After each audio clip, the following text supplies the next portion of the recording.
Halo semua, balik lagi di channel Toraokun. Sebelum pembahasannya dimulai, silahkan klik tombol subscribe dan aktifkan lonceng notifikasinya supaya kalian gak ketinggalan info dan teori terbaru seputar One Piece. Buat kalian yang mau informasi tambahan soal SBS atau databook, kalian bisa follow Instagram Toraokun. Di sana admin akan memposting soal SBS, databook, dan berbagai teori singkat. Sekarang lanjut ke pembahasan. Manga One Piece Chapter 1116 telah terbit dan memperlihatkan berbagai hal menarik. Dalam video kali ini, channel Toraokun akan membahas tentang chapter terbaru ini dengan memberikan pendapat dan juga beberapa teori. Chapter kali ini berjudul Konflik. Reaksi publik terhadap perkataan dari siaran Vegapunk semakin heboh karena sang ilmuwan itu memang mengatakan hal-hal yang luar biasa seperti kedahsyatan senjata kuno dan perang dari abad kekosongan yang masih belum berakhir. Banyak orang tidak bisa memahami mengapa perang yang begitu misterius tersebut masih akan berlanjut, padahal para peserta perang 800 tahun lalu itu sudah mati. Perkataan dari Vegapunk memang membuat banyak orang tidak mengerti, tapi tentu Vegapunk punya dasar yang kuat mengapa dia bilang bahwa perang tersebut belum berakhir. Kita tahu pada masa depan nanti, perang itu memang akan terjadi kembali. Perang itu akan terjadi di berbagai tempat, tapi puncaknya pasti di Marejoice. Saat sebagian orang masih bertanya-tanya soal perang yang dimaksud oleh Vegapunk, ruang bunga di kastil Pangea diperlihatkan. Seperti biasa, di sana ada Im Sama yang lagi-lagi masih ditampilkan berupa siluet saja. Im Sama sedang berjalan ke salah satu sisi ruangan, kemudian dia berdiri di sana menatap foto besar yang terpampang di dinding. Sosok yang ada di foto itu merupakan wanita misterius dengan wajah yang mirip dengan Vivi, sehingga kita dapat berasumsi bahwa sang wanita itu adalah Nefertari Lily, Ratu Kerajaan Alabasta pada abad kekosongan. Beralih ke hal lain, keadaan kerajaan Alabasta yang suram pun diperlihatkan. Mengapa dikatakan suram? Karena negeri itu baru saja kehilangan raja mereka, mengingat belum lama ini Raja Cobra telah mati. Ditambah lagi, Vivi sebagai sang putri kerajaan menghilang entah kemana. Kita memang tahu Vivi baik-baik saja di tempat Morgans, tapi dari sudut pandang orang-orang di kerajaan Alabasta, mereka sama sekali belum tahu keberadaan Vivi. Meski begitu, tapi cepat atau lambat, Vivi pasti akan menghubungi orang-orang di kerajaan Alabasta untuk mengabari bahwa dia baik-baik saja. Selain itu, kerajaan Alabasta pun akan segera didatangi oleh pihak pasukan revolusi setelah siaran Vegapunk berakhir nanti. Sebab Sabo akan menceritakan kebenaran di balik kematian Raja Cobra dan kerajaan Alabasta pun akan menjadi sekutu pasukan revolusi. Kekuatan tempur pasukan revolusi akan terus meningkat menjelang perang besar. Dragon pasti sudah merencanakan sesuatu setelah mengetahui bahwa Uranus berada di tangan pemerintah dunia. Semua hal yang dikatakan oleh Vegapunk dalam siarannya telah membuat Dragon segera mempercepat pergerakan untuk berperang melawan pemerintah dunia. Dia tahu bahwa Uranus harus segera direbut karena jika dipegang oleh pemerintah dunia terus, maka dunia akan dalam bahaya. Kembali ke siaran Vegapunk, dia berkata bahwa dirinya harus meminta maaf dan mengakui sesuatu. Vegapunk mengatakan bahwa sejak awal, dia selalu ingin menciptakan sumber energi yang dapat berguna untuk kemajuan masyarakat. Walau masih belum sempurna, tapi dia telah berhasil menciptakan penemuan bernama Mother Flame, yaitu sumber energi dengan banyak kegunaan. Dia meyakini suatu saat nanti akan ditemukan energi tanpa batas untuk seluruh dunia. Namun, hal itu harus tertunda karena ada sebagian kecil dari Mother Flame yang dicuri oleh pihak atau oknum tertentu. Sebelum menampilkan kelanjutan dari perkataan Vegapunk itu, kita diperlihatkan keadaan terkini di Pulau Egghead. Di sana, agen-agen Cyberpol dan Serapim yang sedang berada di dalam gelembung berjatuhan di tengah pulau usai Nusjuro menebas Pangrecord. Diperlihatkan juga Stussy di dalam ruang kontrol yang sedang berkomunikasi dengan Edison yang berada di suatu tempat. Edison mengatakan mungkin akan ada Gorosei lain yang menuju ke tempat Stussy, sehingga dia meminta wanita itu segera melarikan diri dari sana.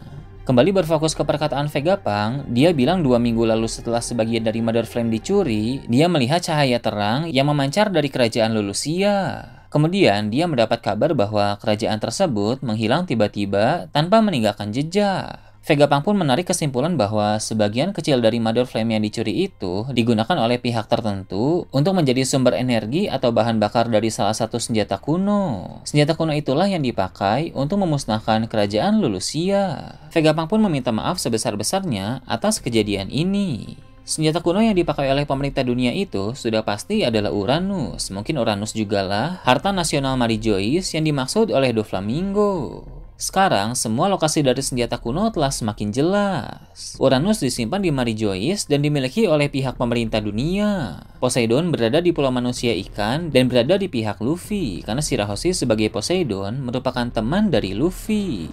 Kemudian ada Pluton yang tersimpan di bawah Wano Kuni. Melihat lokasinya, bisa dibilang Pluton juga berada di pihak Luffy karena senjata itu tersimpan di bawah negeri Sekutu Bajak Laut Topi Jerami.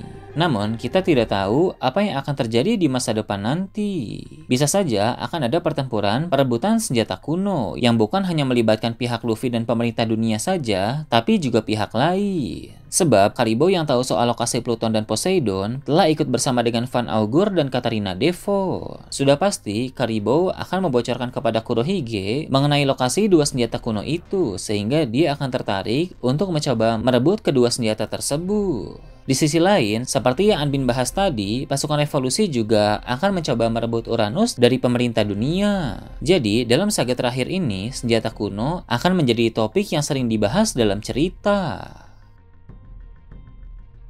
Usai Vegapunk meminta maaf, dia pun membahas mengenai 3 senjata kuno. Saat berbicara soal ini, reaksi dari Crocodile disorot karena Crocodile adalah salah satu orang yang pernah mengincar senjata kuno. Vegapunk berkata, Joy Boy ingin memastikan bahwa senjata-senjata kuno bisa terwariskan ke generasi selanjutnya. Hal ini pun membuat Vegapunk bingung, karena senjata kuno yang menyebabkan banyak kehancuran malah diwariskan ke generasi selanjutnya. Vegapunk pun menjadi tidak bisa menentukan mana pihak yang baik dan mana pihak yang jahat. Kemudian dia berkata bahwa masih ada banyak misteri terkait abad kekosongan. Namun, ada satu kelompok yang telah mengetahui semua kebenaran itu. Kelompok tersebut adalah Bajak Laut Roger. Publik pun tercengang, karena bagaimana mungkin orang yang mengetahui rahasia kebenaran dunia justru adalah bajak laut. Lalu, York diperlihatkan. Dia mengaku telah mengetahui lokasi di mana Haishin Dendenmushi disimpan. Menurutnya, Dendenmushi tersebut berada di Fabrio Stratum dan dilindungi oleh robot kuno. York pun segera mengabari Gorosei tentang hal ini. Berhubung telah diketahui bahwa sumber siaran itu dilindungi oleh robot kuno, maka sebentar lagi kita akan segera menyaksikan pertarungan Gorosei melawan robot kuno itu. Kita pasti akan melihat berbagai teknik misterius Gorosei beradu dengan kekuatan teknologi milik sang robot.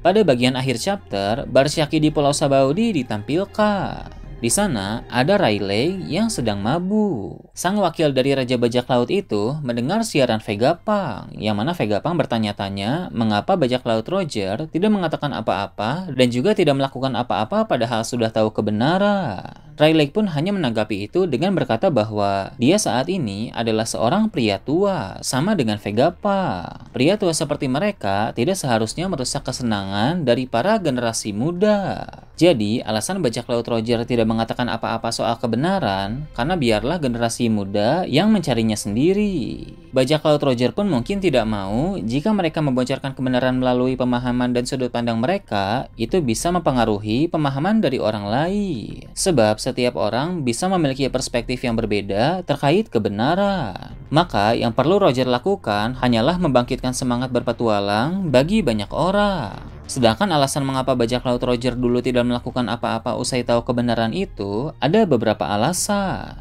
Pertama, jelas Roger sedang sakit parah dan dia tahu bahwa waktu kehidupannya tidak lama lagi. Kedua, karena Roger tahu sesuatu yang tidak diketahui oleh Vegapunk, sehingga dia lebih paham apakah dia dan para krunya harus bertindak atau tidak. Ketiga, karena keadaan dunia saat itu belum memungkinkan untuk bertindak. Walau Bajak Laut Roger terkesan pasif setelah mengetahui kebenaran, tapi sebenarnya mereka sedang menunggu sosok yang tepat untuk muncul. Sosok yang akan menuntaskan apa yang tidak bisa Joy Boy tuntaskan dan melakukan apa yang tidak bisa Roger lakukan. Semakin jauh cerita berjalan, maka semakin jelas bahwa sosok itu adalah Luffy. Nah, itu tadi berbagai hal menarik pada chapter 1116. Gimana menurut kalian? Silahkan tulis di kolom komentar di bawah. Oke, segitu aja untuk pembahasan kali ini. Jangan lupa like, share, dan subscribe untuk video menarik selanjutnya. Gue Tora Okun, Shambles.